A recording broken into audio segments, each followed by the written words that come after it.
ناظرین، ایران میں گزشتہ ماہ دسمبر کے آخر سے شروع ہونے والے عوامی مظاہرے جو ابتدا میں مہنگائی، بے روزگاری اور ایرانی کرنسی کی تاریخی گراوٹ کے خلاف تھے، مگر اب سیاسی تحریک کی شکل اختیار کر گئے ہیں۔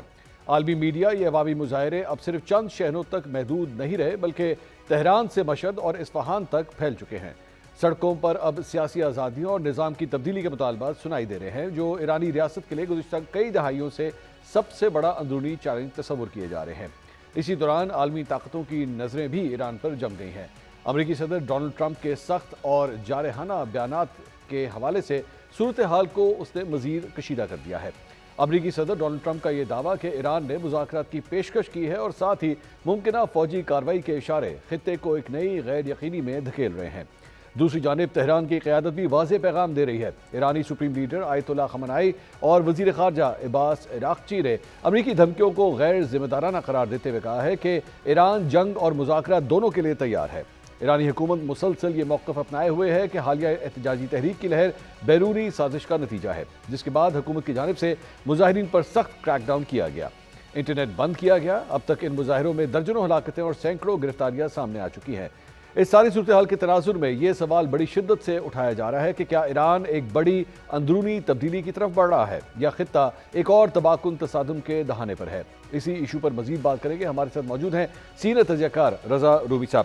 رضا صاحب، بہت شکریہ آپ نے ہمارے لیے وقت نکالا۔ سب سے پہلے یہ بتائیے گا کہ اس وقت جب ہم بات کر رہے ہیں تو ایران کے ایشو کو لے کے دو موقف سامنے آ رہے ہیں۔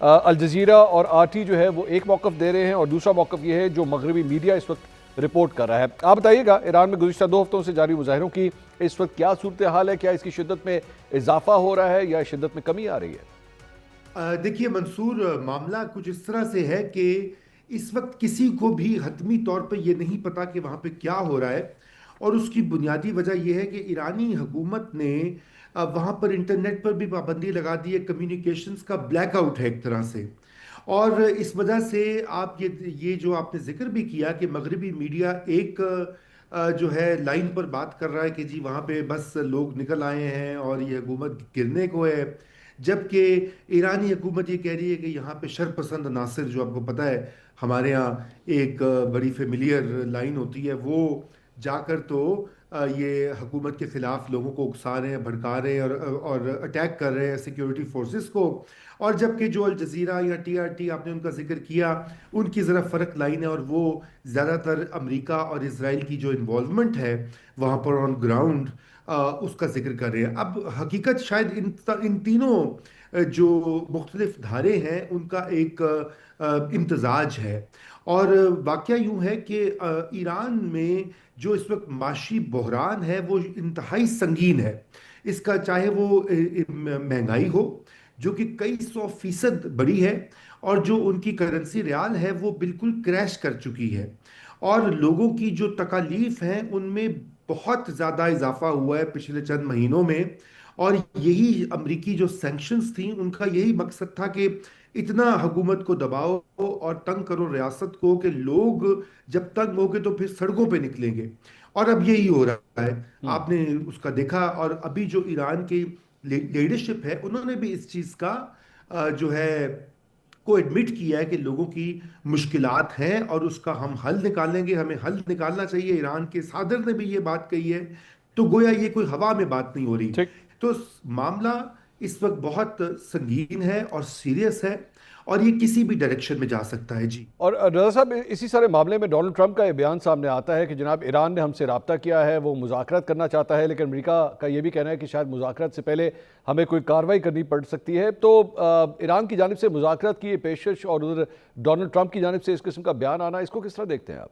دیکھیے ایران کی تو یہ خواہش ہے کہ وہاں پر امریکہ اور اسرائیل کا حملہ نہ ہو، کیونکہ اس سے نقصان تو عوام کا ہوتا ہے، آخر کار حکومتیں عوام کو بھی جواب دہ ہوتی ہیں، اور دوسری جانب امریکہ کو اور اسرائیل کو بھی اس بات کا بخوبی اندازہ ہے کہ اگر وہاں پہ انہوں نے حملہ کیا تو پھر ایرانی قوم جو بھی اپنی حکومت سے ناراض بھی ہے وہ اپنے جھنڈے کے گرد جو ہے متحد ہو جائے گی، اور پھر وہاں پر یہ حکومت بدلنا یا رجیم چینج جیسے کہا جاتا ہے وہ اور بھی مشکل ہو جائے گا۔ لیکن عزائم ٹرمپ کے اور اسرائیل کے ٹھیک نہیں ہے. آپ کو پتہ ہے کہ جو پچھلی جنگ بھی ہوئی تھی جون میں، اسرائیل نے جب حملہ کیا تھا ایران کے اوپر، تو اور ان کی جو ملٹری لیڈرشپ تھی اس کو میزائل سے اور اپنے موساد کے ایجنٹ سے جو ہے وہ مار دیا. اور یہ بھی دکھایا کہ ایران کے اندر کس حد تک ان کی پینیٹریشن ہے اسرائیلی انٹیلیجنس ایجنسی کی. لیکن اس وقت بھی اسرائیل چاہتا تھا کہ رجیم چینج ہو جائے، لیکن ٹرمپ نے شاید روک دیا کیونکہ ان کو لگ رہا تھا کہ حالات سازگار نہیں ہیں.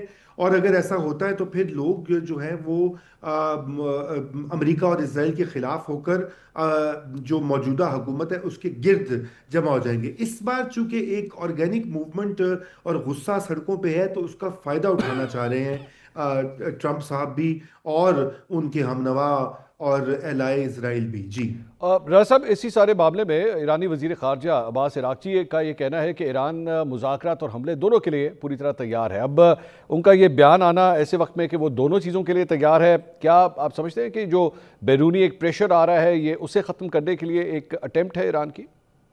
نہیں، دیکھیے ایران نے پچھلی بار بھی بہت سارے میزائل پھینکے. آپ کو پتا ہے کہ انہوں نے مقابلہ تو کیا اور ابھی بھی ان کا میزائل پروگرام تو انٹیکٹ ہے.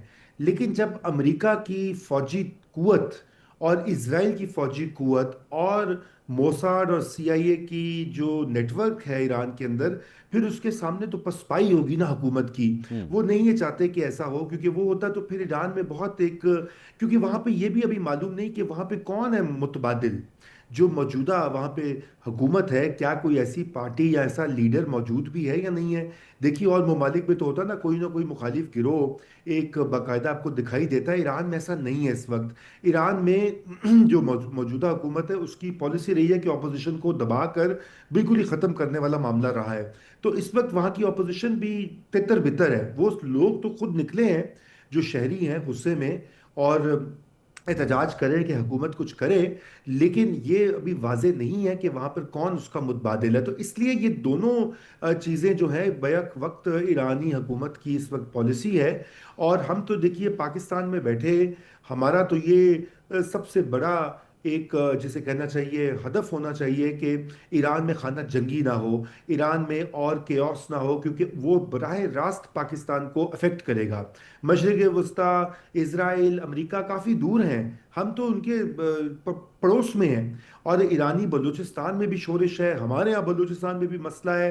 اگر ایسا ہوتا ہے، اگر وہاں پر کوئی خانہ جنگی یا حکومت بدلتی ہے، کوئی اسرائیل نواز حکومت کو جو ہے کٹھ پتلی حکومت کو وہاں پہ قائم کیا جاتا ہے، تو سوچئے نا اس کا تو پھر ہمارے پہ تو بہت اثر ہوگا. ادھر ہندوستان سے ہمیں خطرہ ہے، ادھر وہ ایران میں بیٹھی ایک مخالف حکومت سے ہو جائے گا. افغانستان کے ساتھ معاملات پہلے خراب ہے، تو پاکستان کی تو کے لیے یہ بڑا ایک جسے کہنا چاہیے لمحہ فکریہ ہے. ٹھیک. اور پاکستان کی یہی خواہش ہے، اور جو میری بھی اطلاعات ہیں کہ ہماری یہی کوشش ہے کہ بھئی کسی طرح سے معاملہ ڈیفیوز ہو، کوئی مذاکرات کی بات ہو اور کوئی لین دین کر کے جیسے ایک ہوتی ہے ڈپلومیٹک انگیجمنٹ، اس کے تحت یہ مار کٹائی اور جنگ و جدل اوائڈ ہو جائے.